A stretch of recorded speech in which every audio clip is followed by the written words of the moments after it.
vous invite, je vais vous laisser le temps de réviser un petit peu ce tronc cérébral. J'espère que vous avez du vendredi. Le tronc cérébral se compose de 3 parties. On a le mésencéphale, on a le pont et on a le bulbe rachidien. C'est vrai?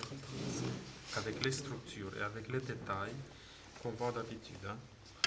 Maintenant, auriez-vous une autre pince? Oui.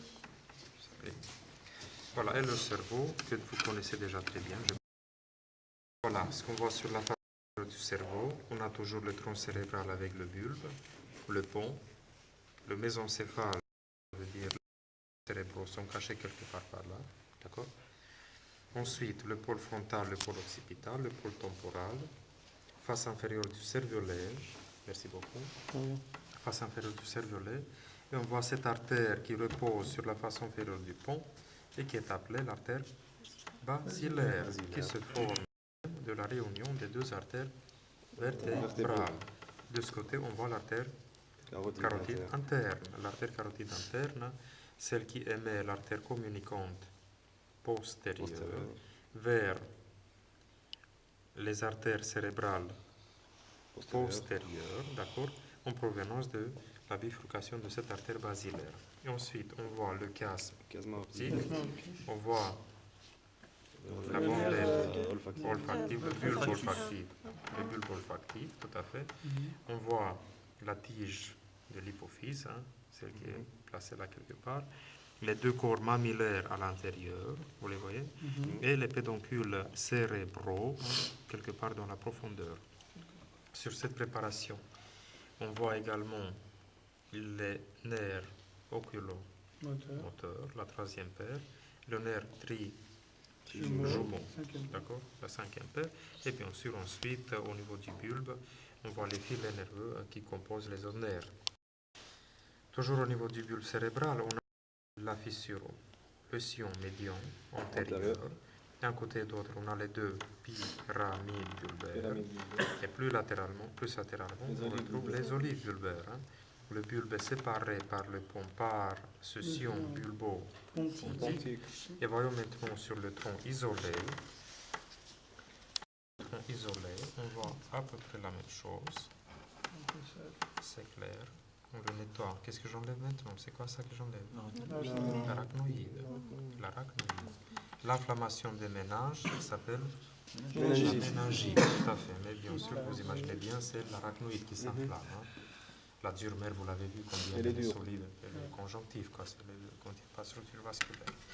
Maintenant, sur la face antérieure du tronc cérébral, sa position anatomique correcte est celle-ci. Face inférieure ou face antérieure et face postérieure. Alors, en haut. Aici sunt, domnule șef. Ați găsit? Ai, minunată. Vă mulțumesc frumos. E perfectă, vă mulțumesc. E perfectă, vă mulțumesc, domnule șef. Voilà. Alors, pour le tronc cérébral, on a le bulbe rachidien avec les à mentionner, mais on parle maintenant de la face antérieure, toujours, d'accord?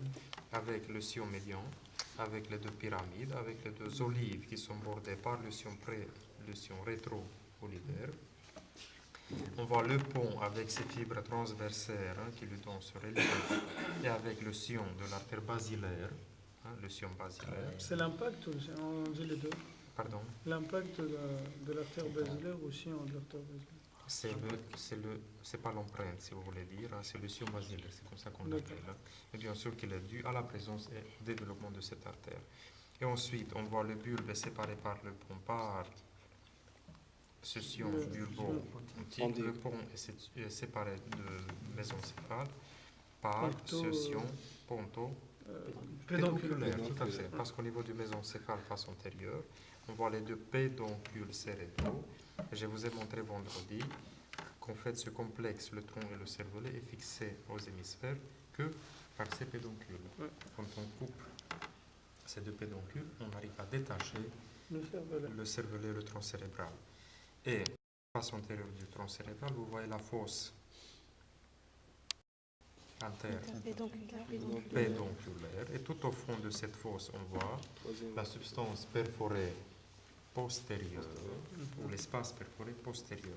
Sur les côtés médiaux sur les bords médiaux du pédoncule, on a en fait l'émergence, l'origine apparente du nerf oculomoteur. Maintenant, quand on renverse le tronc cérébral, on voit, et dites-moi si ça ressemble un petit peu à ce qu'on a dessiné tout à l'heure. On voit sur la face postérieure du tronc cérébral, malheureusement il n'est pas très génial, mais on voit la présence des tubercules quadrijumeaux supérieurs et inférieurs, c'est vrai? Alors ça veut dire, à cet endroit, on a la limite entre le pont et le mésencéphale. Maintenant, pour le pont et pour le bulbe rachidien, face postérieure, on voit la présence de cette structure losangique, c'est vrai, qui est bordée sur les côtés de la coupe de ces trois paires de pédoncules cérébelleux qui se réunissent. Et cette forme de losange ne représente rien que le plancher du quatrième ventricule. Le plancher du quatrième ventricule. On reconnaît le sillon médian et bien sûr, maintenant, elle blanche, elle grise sur cette préparation, c'est vraiment difficile à identifier. Vous pouvez montrer le sillon médian? Le sillon médian, c'est celui-là. D'accord. Peut-être qu'on aura de mieux. De toute façon, la pointe de ce quatrième ventricule s'appelle l'opex. En bas, il communique avec le canal épendymère de la moelle. En haut, il communique par l'aqueduc de Sylvius avec le troisième ventricule. Et maintenant, sur cette coupe qui est meilleure, on peut voir une coupe sagittale alors. On peut voir la disposition de ce quatrième ventricule. J'espère pas l'abîmer. La disposition de ce quatrième ventricule. Alors on a cette coupe sagittale. Bien ça. Alors, on a cette coupe sagittale. Déjà qu'on arrive à détacher le pôle occipital de la face supérieure du cervelet. Oui. Et si on coupe à cet endroit, on détache ce complexe des hémisphères. Parce que cet endroit, on n'a que les pédoncules cérébraux. Et maintenant, sur la coupe sagittale, on reconnaît la présence du tronc cérébral.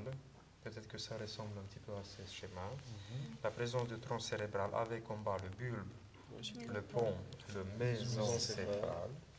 Le mésencéphale, on voit qu'il existe un canal qui fait communiquer cette cavité avec cette cavité. Le quatrième avec le troisième. C'est l'aqueduc de Sylvius.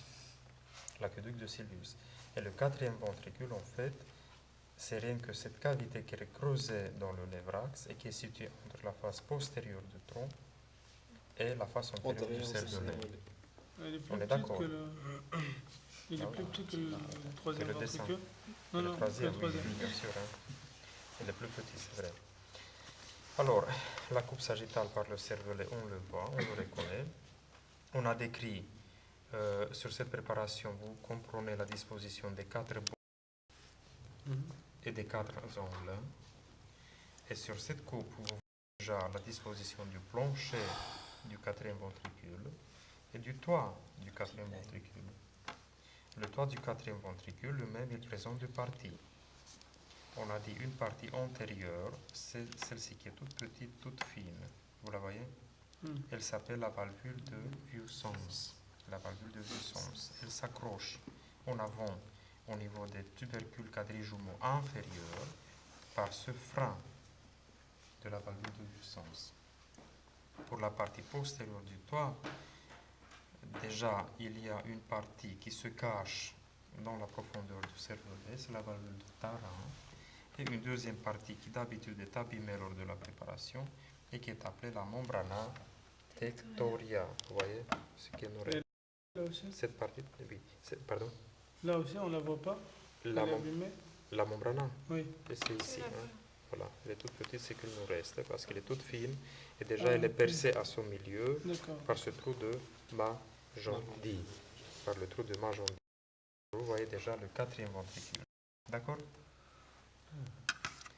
Très bien, messieurs, dames. Maintenant, vous aurez 15 minutes à votre disposition pour la révision de cette préparation. Essayez de ne pas perdre le temps. Vous savez que le temps est précieux, d'autant plus que